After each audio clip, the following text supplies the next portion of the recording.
Hwan यी ने sir हिलाया और अब शांत हो चुके युद्ध क्षेत्र को देखने लगा। चू चाहे अंदर से कितना भी बनता बिखरता हो, हुआन यी ने धीमी आवाज में कहा, उनकी सैनिक शक्ति कभी भी पिछले समय के जाओ से कम नहीं रही। अगर उनकी सेना एकजुट हो जाए तो चू पूरे देश के सबसे शक्तिशाली राज्यों में से एक बन सकता है।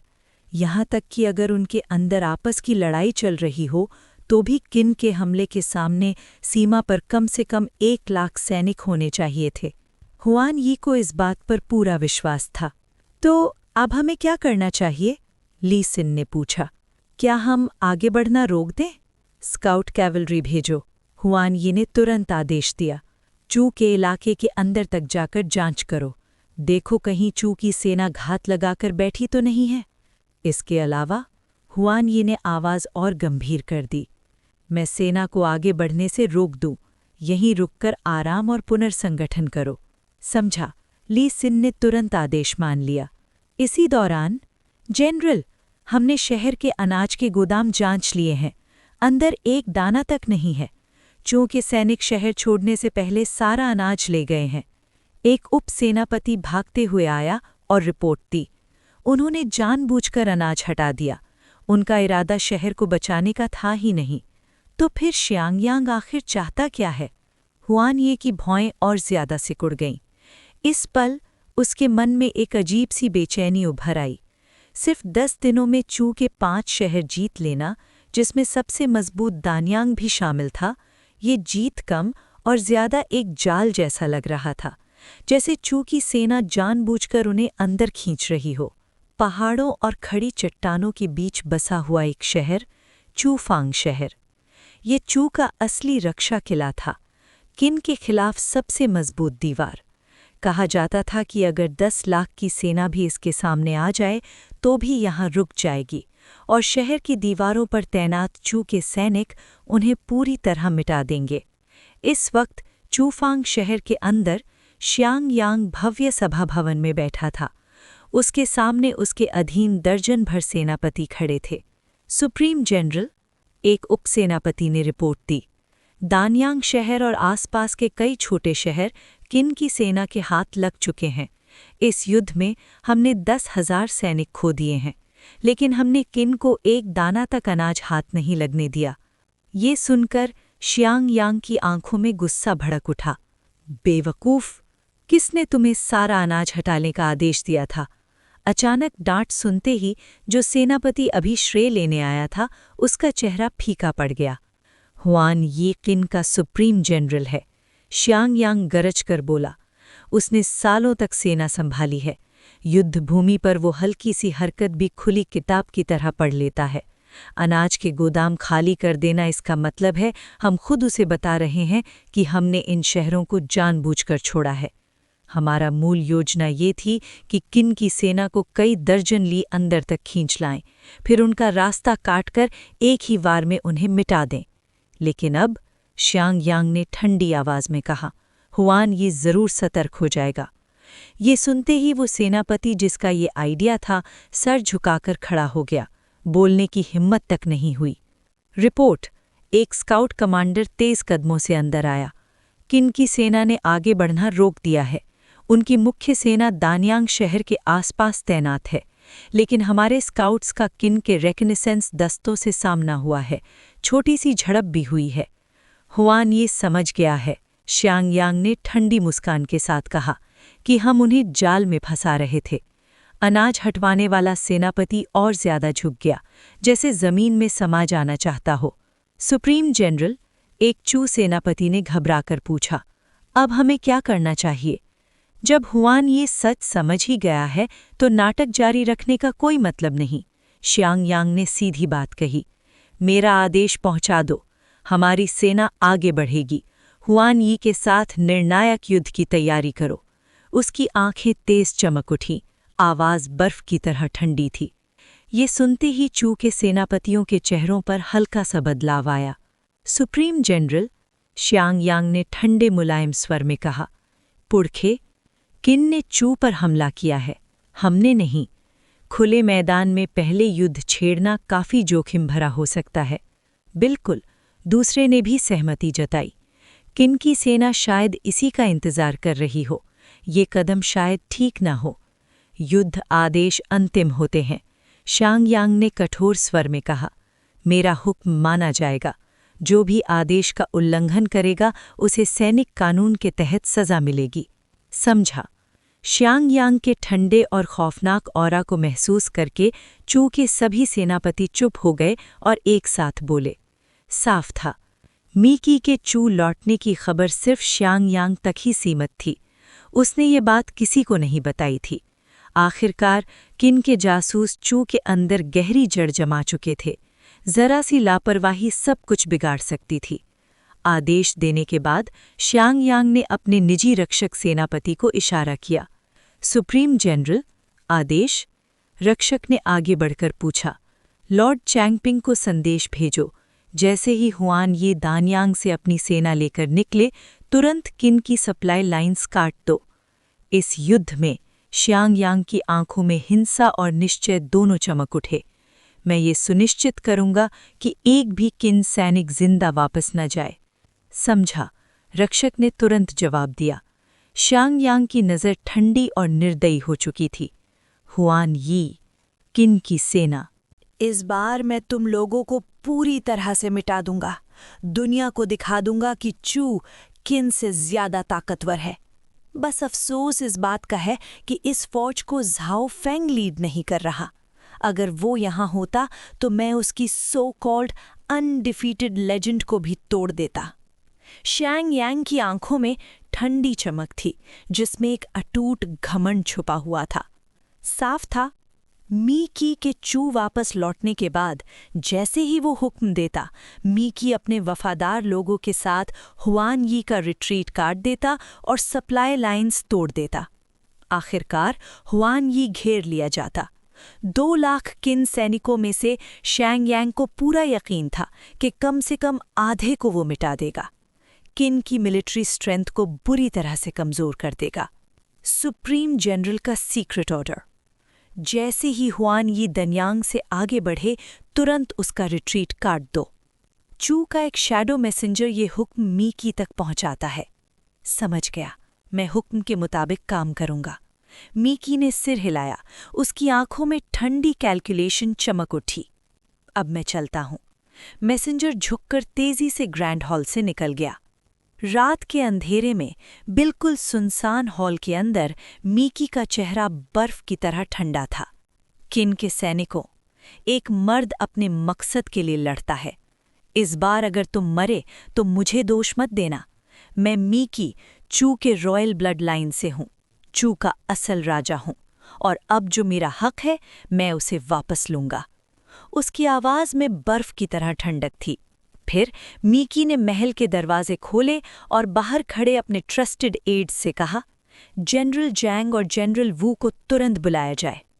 थोड़ी ही देर बाद चैन यिंग सिटी के अंदर मीकी के अंडर के 50,000 काउंटी ट्रूप्स अचानक मोबिलाइज होने लगे। लॉर्ड चैंगपिंग का हुक्म पहुंचाया जाए। सप्लाई रूट की सिक्योरिटी के लिए आज से पूरा शहर सील रहेगा। लॉर्ड चैंगपिंग के हुक्म के बिना कोई भी अंदर या बाहर नहीं जा सकता। किन से आने वाला सारा अनाज सिर्फ लॉर्ड चैंगपिंग के कंट्रोल में रहेगा। जो भी आदेश न माने, सीधा मौत की सजा। एक के बाद एक हुक्म फौज और लॉजिस्टिक्स यूनिट्स तक पहुंचते गए। दनयांग सिटी। सुप्रीम जनरल को रिपोर्ट। श्यांग यांग चूफैंग सिटी से चू फौज लेकर निकल चुका है। वो दनयांग की तरफ बढ़ रहा है। उनकी संख्या 2 लाख से कम नहीं है। लगता है वो सीधी टक्कर के लिए आ रहे हैं।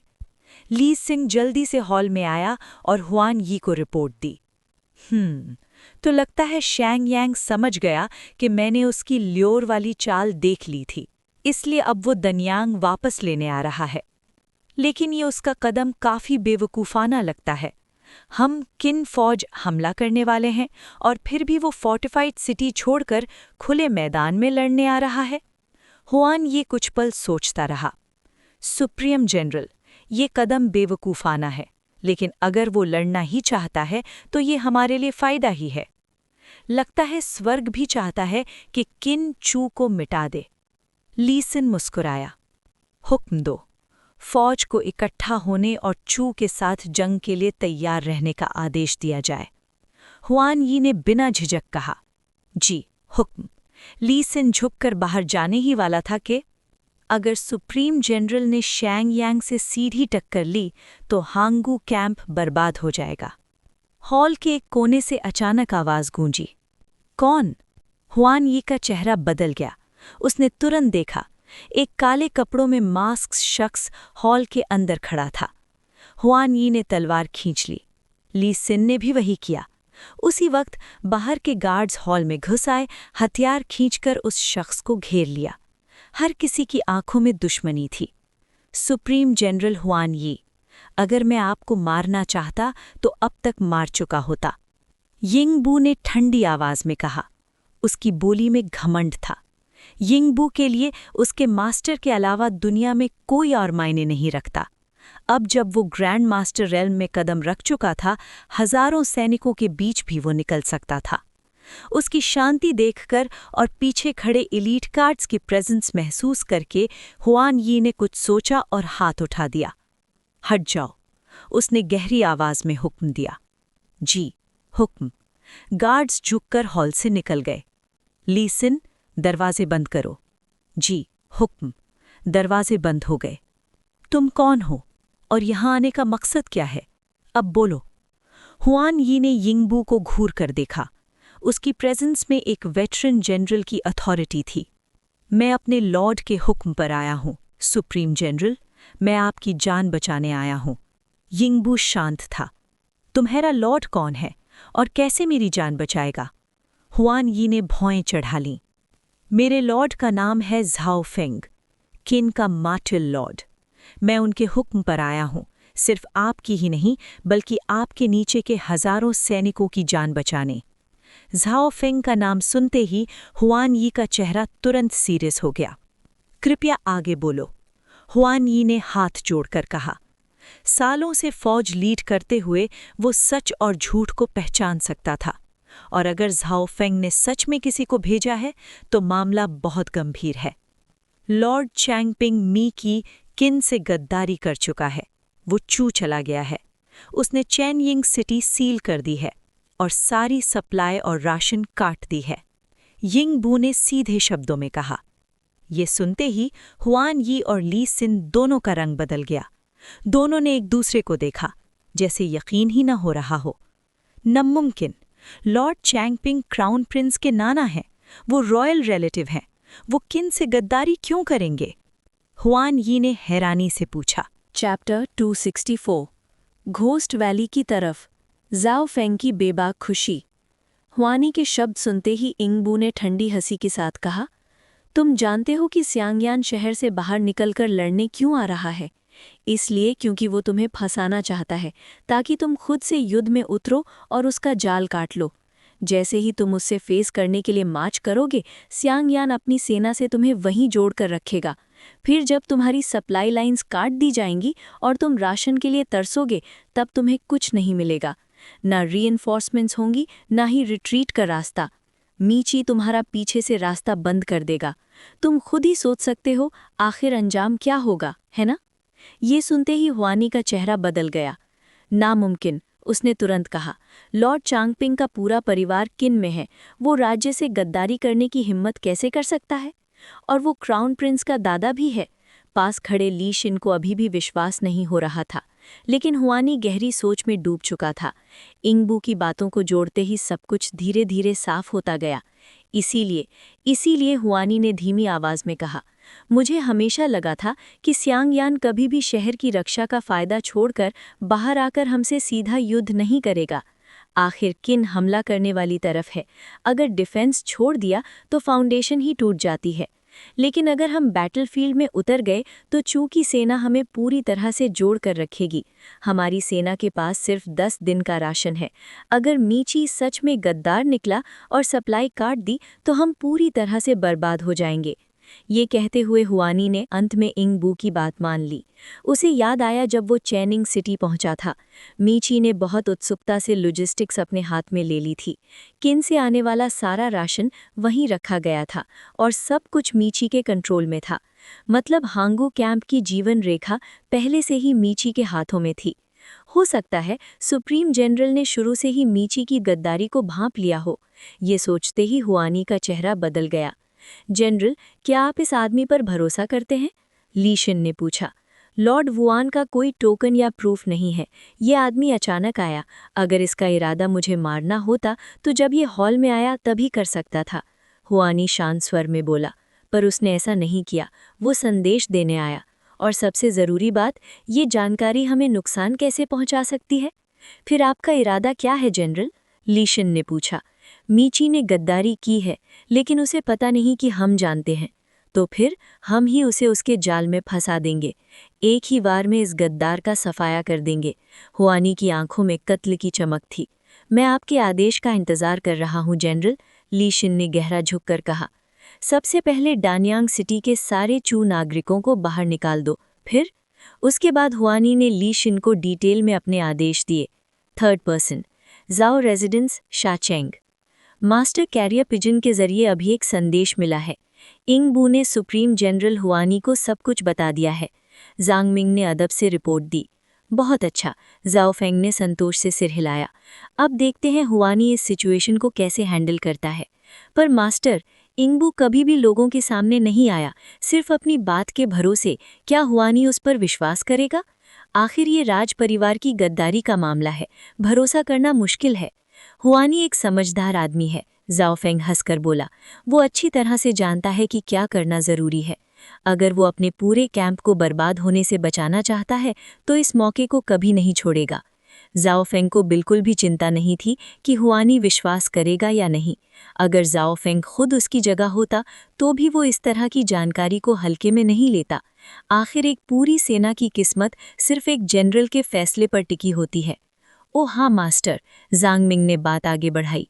हान शी ने युनजोंग सिटी के बॉर्डर के अंदर बहुत सारे शरणार्थियों को इकट्ठा कर लिया है। जनरल जांग हान और तूसुई उन्हें चुपके से एस्कॉर्ट कर रहे हैं, बिना किसी को शक हुए। कितने लोग? जाओ फेंग ने तुरंत पूछा।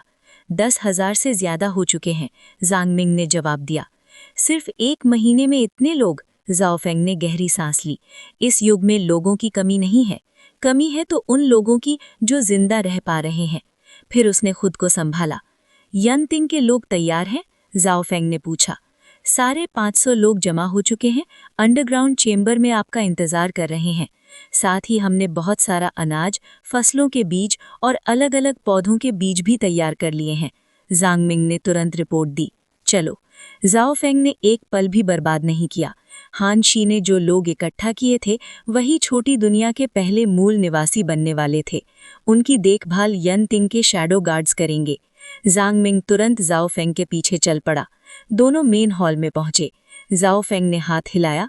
एक गुप्त अलमारी का दरवाजा खुला जिसके पीछे एक अंधेरा रास्ता था। जाओ फेंग बिना झिझक उस रास्ते में कदम रखकर अंदर चला गया। अंडरग्राउंड चेंबर बहुत ही विशाल और मजबूत बनाई गई थी। यानटिंग सिर्फ असैसिन्स का संगठन नहीं था, यहाँ मास्टर क्राफ्ट्समैन भी थे, खासकर टनल एक्सकवेशन के एक्सपर्ट्स जिन्होंने इस तरह के गुप्त स्थान बना रखे थे। लॉर्ड आ गए हैं, जैंग मिंग ने बुलंद आवाज में घोषणा की। तुरंत ही पत्थर के चेंबर के अंदर मौजूद सभी शैडो गार्ड्स इकट्ठा हो गए। हम लॉर्ड को प्रणाम करते हैं। सभी शैडो गार्ड्स घुटनों के बल झुक गए और जाओ फेंग को सल्यूट किया। जाओ फेंग ने चारों तरफ देखा और हल्की सी मुस्कुराहट के साथ सर हिलाया। उठो। धन्यवाद माय लॉर्ड। सभी शैडो गार्ड्स एक साथ बोले। उनकी आंखों में जाओ फेंग के लिए गहरी श्रद्धा और पूरा विश्वास झलक रहा था। तुम जानते हो कि मैंने तुम सबको यहाँ क्यों बुलाया है? जाओ फेंग ने शांत स्वर में पूछा। लॉर्ड का आदेश ही यानटिंग का कानून है। हम यानटिंग के शैडोलेस अपनी जान तक लॉर्ड के लिए कुर्बान करने को तैयार हैं। 500 के 500 शैडो गार्ड्स एक साथ गरजे। उनमें मर्द भी थे और औरतें भी, लेकिन हर एक के शरीर से एक ही चीज झलक रही थी, मौत से न डरने का संकल्प और जाओ फेंग के प्रति एब्सोल्यूट लॉयल्टी। बचपन से ही यानटिंग ने उन्हें पाला था और उनके मन में एक ही विश्वास डाला गया था, ज़ाओ फेंग ही उनका सब कुछ है। बिना ज़ाओ फेंग के न उनके पास खाना होता, न छत, न ही जिंदगी। तुम्हारी मिशन है मेरे लिए एक दूसरी दुनिया का शासन संभालना। अब तुम सब बिल्कुल ढीले पड़ जाओ, कोई रेजिस्टेंस नहीं। सिर्फ तभी तुम उस दुनिया में प्रवेश कर पाओगे। ज़ाओ फेंग ने आदेश दिया। हम अपनी जान तक लॉर्ड के लिए अर्पण करते हैं। 500 के 500 शैडो गार्ड्स एक साथ गरजे। ज़ाओ फेंग ने और कुछ कहना जरूरी नहीं समझा। उसकी डिवाइन सेंस फैली और 500 यांटिंग शैडो गार्ड्स को पूरी तरह से घेर लिया। फिर उसने स्मॉल वर्ल्ड एक्टिवेट किया। एक ही पल में 500 के 500 शैडो गार्ड्स पत्थर के चेंबर से गायब हो गए। जो चेंबर कुछ पल पहले लोगों से भरा हुआ था, अब पूरी तरह खाली था। पास ड्यूटी पर खड़े शैडो गार्ड्स ने ये दृश्य देखा और उनकी आंखों में हैरानी के साथ साथ ज़ाओ फेंग के लिए श्रद्धा और भी गहरी हो गई। माय लॉर्ड, ज़ैंग मिंग ने अविश्वास के भरे चेहरे से पूछा, क्या वो लोग सच में दूसरी दुनिया में चले गए? ज़ाओ फेंग के सबसे पुराने साथियों में से एक होने के कारण ज़ैंग मिंग हिम्मत करके अपनी जिज्ञासा व्यक्त कर पाया। तुम खुद देखना चाहोगे? ज़ाओ फेंग ने मुस्कुराते हुए पूछा। क्या ये मुमकिन है? ज़ैंग मिंग की आंखें चमक उठी। अपने आप को पूरी तरह शांत करो, बिल्कुल भी विरोध मत करो। समझ गया। ज़ैंग मिंग ने तुरंत अपना शरीर और मन ढीला छोड़ दिया। एक सोच के साथ ज़ाओ फेंग ने उसे भी स्मॉल वर्ल्ड में खींच लिया। स्मॉल वर्ल्ड के अंदर 500 के 500 शैडो गार्ड्स हक्के बक्के खड़े थे, चारों तरफ देख रहे थे। ये जगह कौन सी है? यहाँ की स्पिरिचुअल एनर्जी कितनी घनी है। ये तो हमारे बेस से भी कई गुना ज्यादा है। क्या यही वो दूसरी दुनिया है जिसका जिक्र लॉर्ड ने किया था? इतनी घनी स्पिरिचुअल एनर्जी में तो मैं जल्द ही इन्नेट रियन तक पहुंच जाऊंगा। अब हर शैडो गार्ड हैरान था। ये दुनिया जैसे अभी-अभी जन्म ली हो, शांत, पवित्र और अछूती। सिर्फ हवा और बहते पानी की आवाज सुनाई दे रही थी। हे भगवान, ज़ैंग मिंग ने आसपास देखते हुए कहा, लॉर्ड ने सच में हमें दूसरी दुनिया में भेज दिया। उसी पल ज़ाओ फेंग की आवाज हर किसी के कानों में गूंजी। ये दुनिया मेरी है। तुम लोग यहाँ के पहले जीव हो। भविष्य में और भी लोग इस दुनिया में आएंगे। मेरी तरफ से तुम सबको इस दुनिया का शासन संभालना होगा। ये सुनते ही पूरी दुनिया लॉर्ड की है। लॉर्ड तो सच में अमर देवता हैं। लॉर्ड तो खुद एक सेलेस्टियल बीइंग है। हम अपनी अमर वफादारी लॉर्ड को अर्पण करते हैं। और तभी रॉर, आसमान फाड़ देने वाली एक भयंकर ड्रैगन की गर्जना गूंज उठी। एक विशाल काला ड्रैगन आसमान में उड़ा। उसकी भयंकर ड्रैगन माइट से पूरा आकाश कांप उठा। तुरंत ही सभी ने ऊपर की तरफ देखा। Dragon, legendary dragon! इस दुनिया में ड्रैगन्स भी मौजूद हैं। सब के सब पूरी तरह से सन्न रह गए। ये काला ड्रैगन मेरा माउंट है। ये तुम लोगों को कोई नुकसान नहीं पहुंचाएगा। इस दुनिया का सारा पानी इसी के डिवाइन पावर से बना है। ज़ाओ फेंग की आवाज गूंज उठी। लॉर्ड सर्वशक्तिमान है। सभी शैडो गार्ड्स ने भक्ति भाव से सिर झुका दिया। अच्छा, अब यहाँ धीरे धीरे एडजस्ट करो। भोजन और लकड़ी पहले से तैयार है। आगे का इंतजाम तुम लोगों को खुद संभालना होगा। ज़ाओ फेंग के शब्द पूरे होते ही बड़ी मात्रा में अनाज और लकड़ी हवा में उड़ते हुए शैडो गार्ड्स की तरफ पहुंच गए। इस स्मॉल वर्ल्ड में ज़ाओ फेंग सच में एक देवता जैसे था, हर चीज पर पूरा अधिकार। एक काफी वक्त से मैं घर पर ही था। अब गोस्ट वैली जाने का समय आ गया है। इस बार मैं अकेला ही जाऊंगा। ब्लैक ड्रैगन की एरियल स्पीड के साथ मैं वेई देश के गोस्ट वैली तक सिर्फ 1 घंटे से थोड़ा ज्यादा समय में पहुंच सकता हूं। ड्रैगन इतना बड़ा हो चुका है, लेकिन मैंने अभी तक इस पर बैठकर उड़ान नहीं भरी। काले ड्रैगन को देखते हुए, जिसके शरीर से भयंकर हॉस्टिलिटी और अपार शक्ति का ऑरा फैल रहा था, ज़ाओ फेंग की आंखों में उत्सुकता भर गई। रात का अंधेरा। ज़ाओ फेंग गुप्त चैम्बर से बाहर निकला। उसने ज़ांग मिंग को मेन हॉल के बाहर पहरा देने का आदेश दिया और कहा कि वो कुछ दिन तक सिक्लूडेड कल्टीवेशन में रहेगा। फिर ज़ाओ फेंग सीधा आसमान की तरफ उठ गया। उसने कोई फ्लाइंग टेक्निक का इस्तेमाल नहीं किया, सिर्फ अपनी डिवाइन सेंस रेलम की शुद्ध ट्रू एसेंस के बल पर ही हवा में टिका रहा। Black dragon. ज़ाओ फेंग के सिर्फ एक विचार के साथ आसमान में एक विशाल ड्रैगन का साया उभर आया। उसका भारी शरीर भयंकर प्रेशर छोड़ रहा था। ज़ाओ फेंग ने हवा में ही अपना कदम बदला और सीधा ड्रैगन के सिर पर जा बैठा। जो पहले आधे इंसान के साइज का था, अब वो 10 मीटर से भी ज्यादा लंबा हो चुका था। चलो, वे देश की तरफ। ज़ाओ फेंग ने आगे की तरफ इशारा किया। एक पल की भी हिचकिचाहट बिना ब्लैक ड्रैगन ने अपना विशाल शरीर झटका और आसमान चीरकर आगे बढ़ गया। एक ही पल में वो 100 मीटर दूर पहुंच गया। उसकी गति ज़ाओ फेंग की अपनी फ्लाइंग स्पीड से 10 गुना तेज थी। जैसे कि उम्मीद थी, ड्रैगन ही तो है, इसकी प्रेजेंस ही लोगों का सांस रोक देंगी। ईस्टर्न डिवाइन ड्रैगन सौंदर्य और गरिमा का शिखर है, पर भविष्य में अगर एक वेस्टर्न ड्रैगन भी मिल जाए तो बुरा नहीं। दोनों क्यों ना हो, ड्रैगन नाइट बनना और भी जबरदस्त होगा। आसमान में ड्रैगन पर सवार होना, शेंजू में ये करने वाला पहला इंसान मैं, ज़ाओ फेंग ही हूँ। ज़ाओ फेंग खुद से हंसते हुए बोला। अंधेरी रात के नीचे किसी को भी पता नहीं था, एक काला ड्रैगन आसमान को चीरते हुए बिजली की तरह आगे बढ़ रहा था। वे देश और रेत के टीलों के बीच हजारों मील का फासला था। गहरी रात तक सिर्फ 2 घंटे से थोड़ा ज्यादा वक्त गुजरा। हैप के गोस्ट वैली पर्वत शिखर पर धुंध और बादलों से घिरे हुए ग्वेगुजी ने अचानक अपनी आंखें खोलीं। उसकी नज़र दूर आसमान की तरफ थी। कितनी भयंकर हॉस्टिलिटी, कितनी तेज रफ्तार! ये गति तो आम अर्थ इन्फिनिट से भी आगे निकल रही है। ग्वेगुजी ने खाली आकाश को देखते हुए धीरे से कहा। अगले ही पल उसके मन में जैसे कोई बात जुड़ सी गई। हो सकता है ज़ाओ फेंग, पर अगर उसकी स्पिरिचुअल कल्टीवेशन रिटर्निंग वॉइड तक भी पहुंच गई हो, तब भी इतनी भयंकर स्पीड संभव नहीं होनी चाहिए। ग्वेगुजी के दिल में हैरानी की लहर दौड़ गई। फिर ग्वेगुजी ने हाथ उठाकर हवा में एक मुद्रा बनाई। अंधेरे में पूरे गोस्ट वैली माउंटेन रेंज को छिपाने वाली महाफॉर्मेशन में रोशनी की लहरें उठने लगीं। कुछ ही पल बाद फॉर्मेशन का एक हिस्सा तेज गति से आने वाली शक्ति के रास्ते में खुल गया। फॉर्मेशन के बाहर ज़ाओ फेंग ड्रैगन के सिर पर खड़ा था। उसी पल उसने आगे किसी चीज का एहसास किया।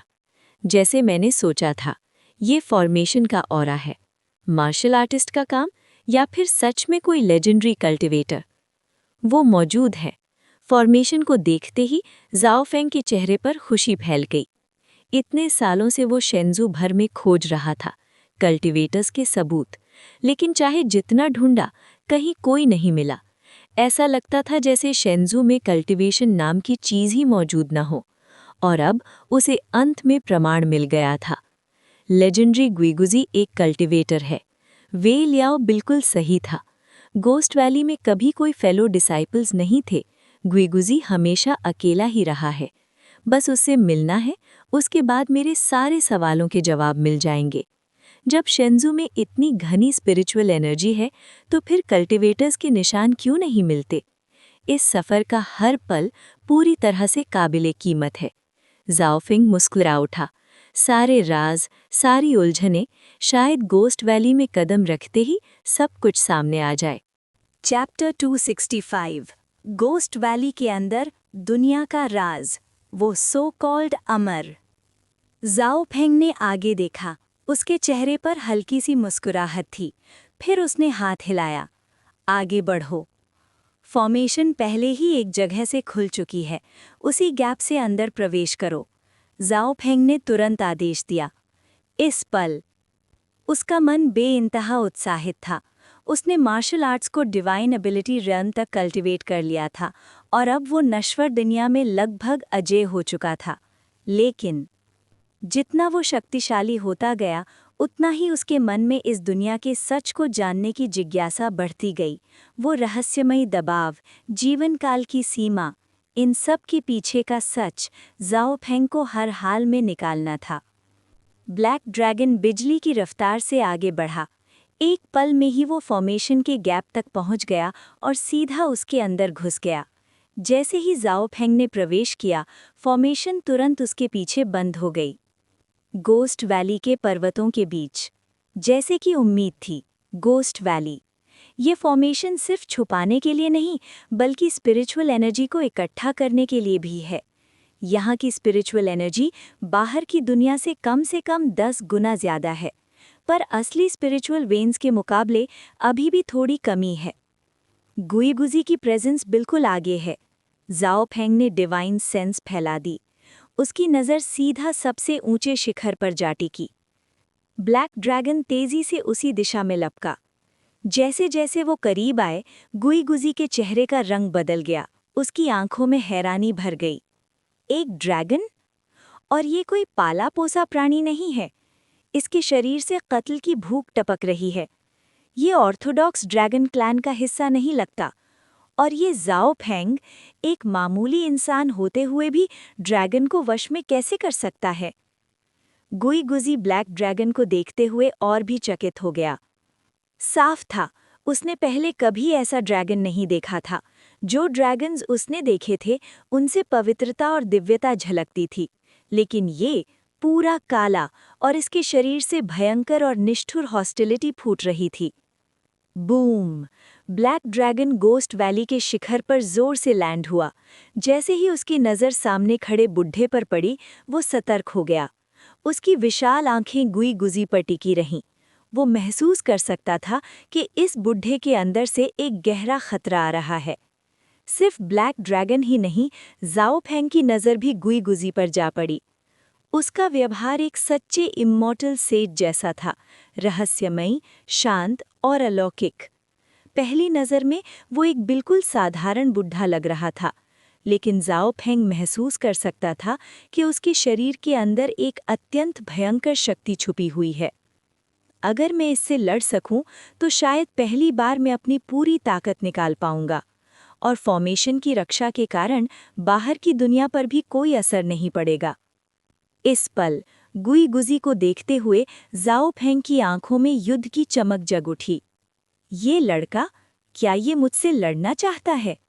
ज़ाओ फेंग की जलती हुई नज़र महसूस करते ही गुईगुजी समझ गया। बिना कुछ कहे उसके शरीर से एक शक्तिशाली एनर्जी फूट पड़ी और वो धीरे धीरे हवा में उठ गया। आसमान में लटकते हुए उसके हाथ में एक विस्क प्रकट हुआ, जो एक एन्चेंटेड ट्रेजर की तरह चमक रहा था।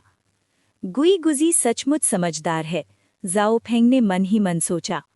बिना एक शब्द बोले ड्रैगन स्प्रिंग सोड खींच ली गई। तलवार की ची आसमान तक उठ गई। ज़ाओ फेंग के शरीर से ट्रू एसेंस का भयंकर सैलाब फूट पड़ा। एक पल में ही अपरिमित दबाव पूरे आकाश में फैल गया। तेज शॉकवेव्स हवा को चीरने लगे, जैसे स्पेस खुद ही कांप रही हो। पहली बार ज़ाओ फेंग ने अपनी पूरी शक्ति खोल दी। कितनी भयंकर आधार है! बिल्कुल वही प्रेजेंस जो मैंने शियानयांग में महसूस की थी, सच में यही है। लेकिन ये इमॉर्टैलिटी का रास्ता नहीं लगता। ये एक ऐसी कल्टिवेशन है जो मैंने कभी देखी ही नहीं। शियानयांग में इसने रिटर्निंग वॉइड रेल्म की शक्ति दिखाई थी, पर इतनी नज़दीक से महसूस करने पर इसका ऑरा तो वॉइड और दाओ के मिलन के बराबर लग रहा है। आखिर इसकी कल्टिवेशन है क्या? गुईगुजी ने ज़ाओ फेंग को देखते हुए गहरी चिंता और हैरानी महसूस की। सीनियर गुईगुजी, मेरा एक वार झेल कर दिखाइए। ज़ाओ फेंग हंस पड़ा। उसने ड्रैगन स्प्रिंग सोर्ड को ऊपर उठाया। तलवार की नोक सीधा आसमान की तरफ थी। एक तलवार जो दुनिया को चीर दे। डैंटियन के अंदर भरी हुई ट्रू एसेंस जोर से उबली और पल भर में ही मेरिडियन से होती हुई ड्रैगन स्प्रिंग सोर्ड में भर गई। बज़! तलवार कांप उठी। तलवार की नियत हवा में भर गई। लाल रंग की एक भयंकर सोर्ड लाइट आसमान की तरफ उठी, जैसे स्वर्ग को काट देने वाली हो। ये कोई स्पेल नहीं है, ना ही कोई इमॉर्टल टेक्निक। तो फिर ये कौन सा दाव है? गुईगुजी ने गहरी हैरानी के साथ देखा। अपने अनुभव से वो महसूस कर सकता था कि जाओ फेंग का मोमेंटम लगातार बढ़ रहा है, जैसे वो अपनी सीमा तोड़कर अपने असल रेल्म से भी आगे की शक्ति छोड़ने वाला हो। फिर भी गुई गुजी बिल्कुल भी नहीं घबराया, जैसे उसे अपनी ताकत पर पूरा विश्वास हो। उसने अपनी विस्क उठाई और अपने चारों ओर एक शक्तिशाली एनर्जी बैरियर बना ली। काटो! जाओ फेंग गरजा। उसकी तलवार नीचे गिरी। एक ही पल में ड्रैगन स्प्रिंग स्वॉर्ड का वार पूरा हुआ। सैकड़ों मीटर तक फैली हुई स्वॉर्ड लाइट जाओ फेंग के वार के साथ बिल्कुल एक ही लय में गुई गुजी की तरफ लपकी, जैसे स्वर्ग और धरती को चीर देने वाली हो। स्वॉर्ड लाइट सीधा गुई गुजी के बैरियर से टकराई। बूम! एक भयंकर शक्ति फूट पड़ी। गुईगुजी जैसे महान कल्टिवेटर का चेहरा भी बदल गया। उसकी आंखों में पहली बार सच्ची हैरानी दिख रही थी। उसके ऊपर बना इमॉर्टल एनर्जी बैरियर दरार पड़ गई। लाल रंग की स्वॉर्ड लाइट और भी तीखी हो गई। वो दोबारा टकराई। क्रैक! गुईगुजी का बैरियर अब और झेल नहीं पाया। पल भर में टूट गया, लेकिन बिल्कुल टूटने से पहले गुईगुजी ने टेलीपोर्ट करके अपनी जगह बदल ली। अब जब कोई रुकावट नहीं बची, बूम! पास का एक पूरा पहाड़ एक ही बार में 2 टुकड़ों में कट गया। जमीन जोर से कांप उठी। ये कौन सा दाव है? न ये कोई स्पेल है, न ही कोई इमॉर्टल आर्ट। गुईगुजी ने अविश्वास से पूछा। ये? जाओ फेंग मुस्कुराया। मार्शल आर्ट्स है। फिर उसने हाथ उठाया। Dragon subduing palm. एक ही पाम स्ट्राइक। आसमान में ड्रैगन की गर्जना गूंज उठी। लाल रंग का एक ड्रैगन शैडो गुईगुजी की तरफ लपका। स्पेस खुद फटने लगी और जहां से वो गुजरा वॉइड डहने लगी। गुईगुजी की आंखों में नई चमक आ गई। इस बार उसने बचने की कोशिश नहीं की। घोस्ट वैली जोंगहेंग, टूट जा! गुईगुजी ने अपनी हॉस्टेल विस्क घुमाई। सिर्फ हल्की सी छटक और वॉइड हिल उठी। 2 तेज विस्क स्वॉर्ड एनर्जीज बनी। पल भर में वो ड्रैगन शैडो से टकरा गई। बूम! दोनों हमलों की भिड़ंत हुई। आसमान भर गया भयंकर कत्ल की नियत से। अच्छा लड़का, ये मार्शल पाथ तेज, आक्रामक और पूरी तरह युद्ध के लिए बना हुआ लगता है। सिर्फ मार्शल शक्ति के दम पर तुम ऑलरेडी इंटीग्रेशन लेवल के कल्टीवेटर का सामना कर सकते हो, लेकिन अभी भी तुम मुझसे थोड़े कम हो। गुईगुजी खुलकर हंसा। फिर एक पल में उसका शरीर आफ्टर इमेज बनकर वॉइड में गायब हो गया। जब वो दोबारा दिखा तो वो सीधा जाओ फेंग के बिल्कुल सामने था। उसकी विस्क बिजली की तरह नीचे आई। जाओ फेंग ने तलवार उठाकर रोका। दोनों हवा में भिड़ गए। उनके शरीर वॉइड के बीच बिजली की तरह इधर उधर होते रहे। हर टकराव पर भयंकर एनर्जी वेव्स फूट पड़ती और स्पेस जोर से कांप उठती। इस युद्ध के बाद गोस्ट वैली के कई पहाड़ों पर गहरी दरारें पड़ चुकी थीं। ये उनकी शक्ति का सबूत था। Explosive fist. तलवार से रोक लगाते हुए जाओ फेंग ने अपना बायां हाथ मुट्ठी में बदला और सीधा आगे मारा। ट्रू एसेंस और अपने मजबूत शरीर की शक्ति से भरा हुआ एक विस्फोटक पंच आगे फूट पड़ा। वॉइड टूट गई। तेज सॉनिक बूम गूंज उठा। Immortal power shield. गुईगुजी ने तुरंत हाथ से मुद्रा बनाई। एक पल में एक सुरक्षा कवच जम गया। बूम! जाओ फेंग की मुट्ठी सीधा शील्ड से टकराई। शील्ड पल भर में चूर चूर हो गया। गुईगुजी का शरीर पीछे की तरफ उड़ गया। कितनी भयंकर ताकत! इस मार्शल पाथ ने इसके शरीर को किस हद तक रिफाइन कर दिया है। गुईगुजी सच में हिला हुआ था। उसने हमला रोक लिया था, लेकिन जाओ फेंग के शरीर की रॉ पावर अभी भी उसके हाथों में गूंज रही थी। सीनियर गुईगुजी, साधारण मार्शल टेक्निक्स अब बेकार हैं। अब मैं अपना डिवाइन एबिलिटी डोमेन आजमाता हूँ। मैंने कभी पूरी ताकत से युद्ध नहीं किया, लेकिन आज मैं दिल खोल कर लड़ सकता हूँ। जाओ फेंग जोर से हंसा। फिर उसका चेहरा गंभीर हो गया। उसने तुरंत अपनी डिवाइन एबिलिटी खोल दी। स्लॉटर डाउ डोमेन। एक तेज गरज के साथ जाओ फेंग के शरीर से खून जैसी लाल रोशनी फूट पड़ी। पल भर में ये रोशनी 1000 झांग तक फैल गई।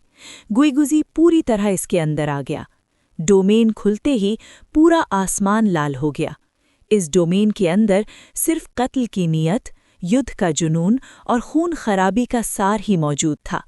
पूरा बैटलफील्ड का माहौल यहीं सज गया। ये कुछ गलत है। मेरी कल्टीवेशन दबाई जा रही है। ये मार्शल पाथ बहुत ही अजीब है। आखिर कब से ऐसी कल्टीवेशन मौजूद हो गई? गुईगुजी ने डोमेन के अंदर खड़े होकर हैरानी से कहा। वो साफ महसूस कर सकता था। उसकी कल्टीवेशन दब रही थी। अगर पहले वो पूरी शक्ति पर था, तो इस वक्त लगभग 20% शक्ति दब चुकी थी। ज़ाओफेंग का स्लॉटर दाओ डोमेन दुश्मन की कल्टीवेशन के हिसाब से काम करता था। अगर सामने वाला सिर्फ एक मेजर लेवल ऊपर होता, तो ये 30% तक शक्ति दबा सकता था। लेकिन गुईगुजी ज़ाओफेंग से काफ़ी ऊपर का था। एक तलवार जो युगों को चीर दे, ज़ाओफेंग गरजा। डोमेन को संभालते हुए, जो लगातार उसकी ट्रू एसेंस खा रहा था, उसने दोबारा शक्ति इकट्ठी की और अपना सबसे शक्तिशाली तलवार वार छोड़ दिया। इस डोमेन के अंदर दुश्मन की शक्ति दब रही थी, जबकि ज़ाओफेंग की शक्ति हल्की सी बढ़ चुकी थी। ये युद्ध अब सच में अपने शिखर पर पहुंच चुका था। उसने एक और शक्तिशाली वार को कंडेंस किया। पूरे जोर से हाथ घुमाते हुए ज़ाओफेंग ने गुईगुजी की तरफ तलवार चला दी। खून जैसे लाल रंग की स्वॉर्ड लाइट बिजली की तरह उसकी तरफ बढ़ी। ये लड़का सच में रुकने का नाम ही नहीं ले रहा, गुईगुजी ने मन ही मन गाली दी। उसने तुरंत अपनी इमॉर्टल पावर इकट्ठी की। हॉर्सटेल विस्क को हल्का सा झटका देते ही उसके सामने एक के बाद एक इमॉर्टल पावर के कई लेयर्स बन गए। तलवार का वार नीचे आया। बूम बूम बूम, लगातार विस्फोट गूंज उठे। तलवार की बची हुई शक्ति सीधा गुईगुजी के शरीर पर आ लगी। प्स्त! इस पल गुईगुजी जैसे महान व्यक्ति के मुंह से भी एक घूंट खून निकल आया। ये देखते ही ज़ाओफेंग का चेहरा बदल गया। उसने तुरंत अपनी ट्रू एसेंस वापस खींच ली, जिससे लाल स्वॉर्ड एनर्जी धीरे धीरे बिखर गई। फिर उसने अपना स्लॉटर दाओ डोमेन भी समेट लिया। एक पल में ज़ाओफेंग गुईगुजी के बिल्कुल सामने प्रकट हो गया। सीनियर, क्या आप पहले से ही घायल थे? ज़ाओफेंग ने बस एक नज़र डाली और तुरंत गुईगुजी की स्थिति समझ गया। अभी भी ज़ाओफेंग गुईगुजी की गहराई को पूरी तरह नहीं नाप सकता था। उसकी कल्टीवेशन अब भी अथाह और बेअंता थी। उसका पूरी ताकत का वार ऐसे व्यक्ति को घायल नहीं कर सकता था। है, पुराना जख्म है, इमॉर्टल पावर से दबाकर रखा था, कोई बड़ी बात नहीं। गुईगुजी ने होठों के कोने से खून पोंछते हुए हल्की सी मुस्कुराहट के साथ कहा।